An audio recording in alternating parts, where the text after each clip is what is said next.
Tudo bem, dona Evolução. Vamos falar, agora vamos mudar de assunto. Eu vi aqui que aparece provas, ou elo perdido, aí nós vamos ver um ossinho de 3,6 centímetros. Aí tem outras provas, foi provado que, aí a gente vai ver lá, são uns ossinhos totalmente diferentes, derretidos dentro da pedra. Vamos mudar de assunto. Vamos falar agora das dificuldades para inventar e desenvolver a mão humana. Podemos ir por partes? Qual a primeira que vamos estudar? Você esqueceu que eu não tenho inteligência. Meu papel é só ficar esperando milhões de anos por milhões de mutações. Vamos à mão, então. Vamos começar pela estrutura de sustentação, o esqueleto. Mas isto nós já vimos. Surgiu um montinho de ossos nas barbatanas do peixe ancestral e eles viraram dedos. Simples. Ah, é verdade, já vimos. Então, parece tão simples, né? Vamos ver nossa mão, então. Vamos ver a estrutura primeiro de nossas mãos. São 27 ossinhos, cada um perfeito para sua função, com tamanho, bitola, solidez, formatos internos e das cabeças, ângulos perfeitos, unidos com outro ossinho também perfeito para o encaixe. Nos dedos, cada osso começa das pontas bem pequeno, para podermos dobrar as pontas dos dedos. Os demais seguem o ritmo e os dedos, em conjunto, são capazes de fazer os arcos da mão, deixar a mão assim arredondada, para pegar frutas, coçar partes do corpo, pinçar, juntar água com a mão fechada. Mas vamos falar apenas de dois conjuntos de ossinhos da mão. Primeiro vamos falar do polegar. O polegar é um dos principais dedos. Primeiro porque ele é solitário. Depois porque ele faz a pinça contra os demais dedos para segurar qualquer coisa. Mas ele tem ângulos de movimentos. Ele se movimenta em diversos ângulos. Ele pode também agir de maneira bem fechada com a mão, ou ele pode abrir bem a mão para segurar coisas grandes, como uma bola, por exemplo, ou até uma superfície plana. Agora vejam os encaixes entre os ossos do polegar. É o que chamamos ali de articulações. Só por curiosidade, o branco das pontas de cada ossinho é uma camada para proteção do movimento. As cartilagens articulares. Vai, faça você mesmo, movimente seu polegar e veja quantas possibilidades. Cadê a dona Evolução? Como foi a produção do polegar e dessas incríveis movimentações? Mas, dona Evolução, tempo em demasia é contra o desenvolvimento. Mais se destrói do que constrói. Mas tudo bem. Vamos para outro conjunto de ossos. Cada um tem um formato e um propósito específico. São 8 ossinhos, cada um diferente do outro. Os encaixes são diferentes, as funções são diferentes. Alguns servem de dobradiças, outros não servem de dobradiças para dobrar.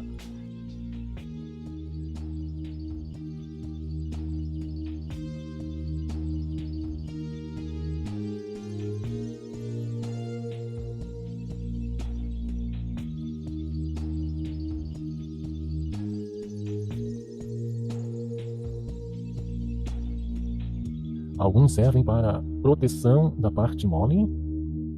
Vamos falar só desses dois ossinhos, o pisiforme e o amato.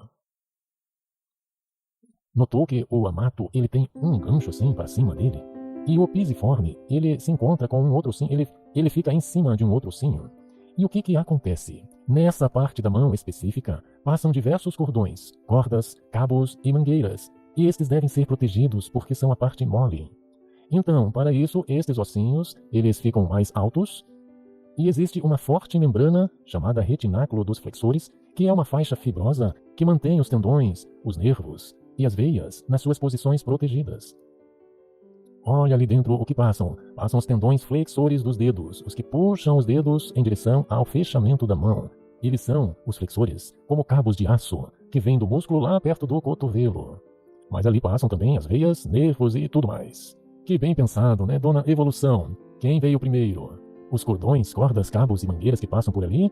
Ou primeiro surgiram os ossinhos e depois os cordões que passam por dentro? Ah, lembrei, a dona Evolução vai dizer que os dois se formaram ao mesmo tempo.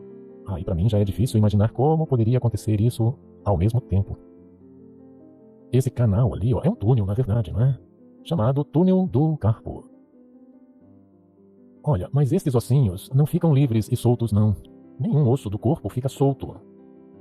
Porque, imagine, se ficassem soltos, alguém que pudesse puxar os dedos, eles se esticariam, afastando um ossinho do outro. Ou o ossinho poderia virar para todo lado, girar completamente.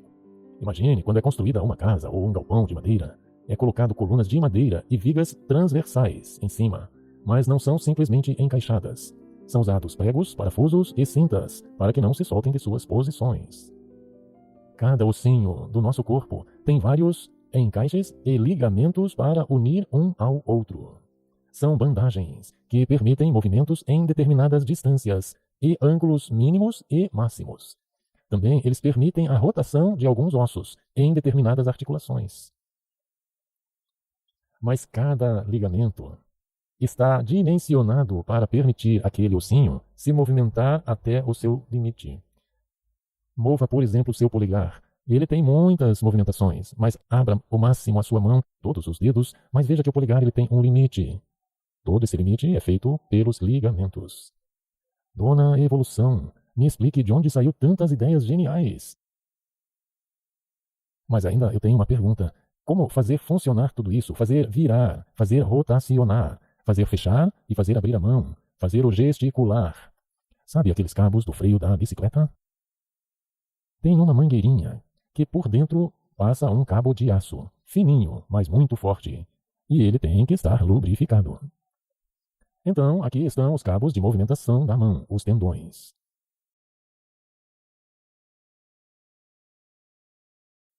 Quer fechar a mão? Puxe os flexores profundos e os superficiais.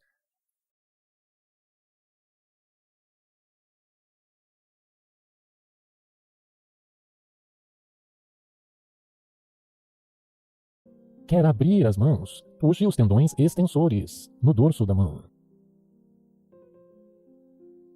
Quer trazer a mão para frente? Quer virar a mão para fora? Puxe o extensor ulnar. Quer virar para dentro? Puxe os extensores radiais. Alguns dedos têm tendão próprio para ele, mas existe também 4 tendões que se ligam em alguma altura e os dedos vão agir como se fosse um só. Estamos falando dos 4 dedos apenas. E o indicador e o dedo mínimo, além desse conjunto de cabos comuns, eles têm também, cada um tendão.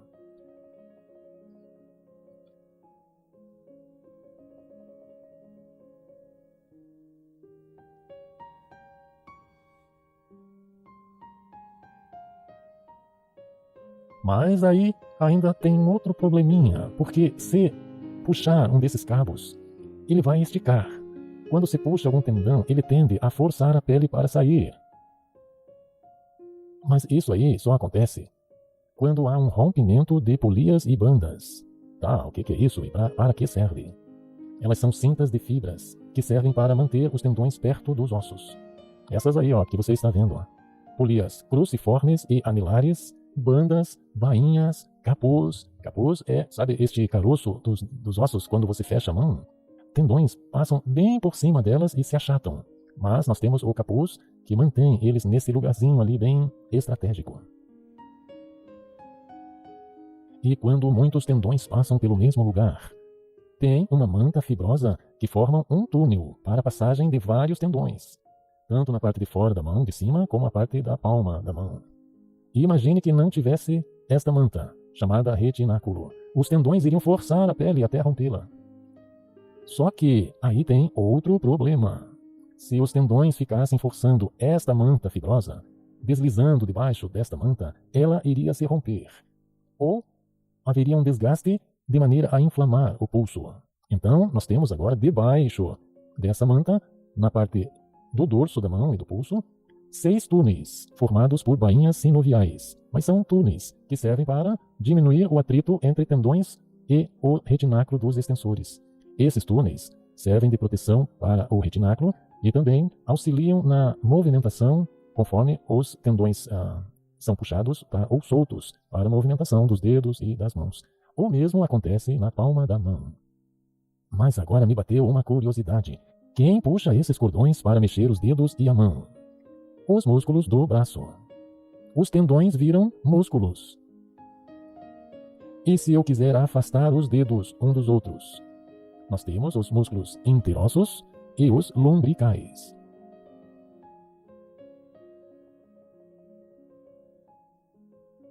E para rotacionar a mão, como é feito?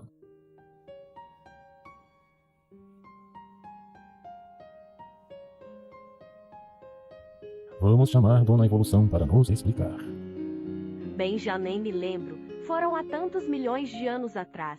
Eu acho que desenvolvi um osso forte com uma bola na ponta igual ao fêmur. Mas não deu certo. Acho que desenvolvi a ideia de ter 2 ossos retos, mas não deu certo. Então projetei osso grosso e um fino. Não deu certo. Então acabou ficando 2 ossos levemente curvos e inteligentemente projetados para um se sobrepor ao outro. Mas teve que ter uma membrana fibrosa entre eles para eles não se distanciassem, não se abrissem, nem se chocassem um contra o outro. Teve que ter, teve.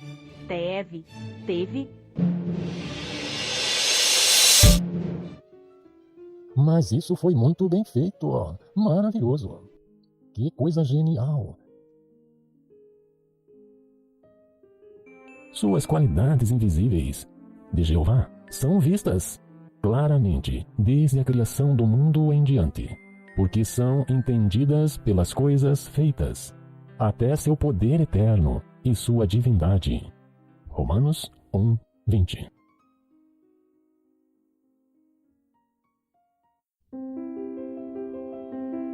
E esse encontro dos ossos do cotovelo, ali na dobradiça, que coisa maravilhosa!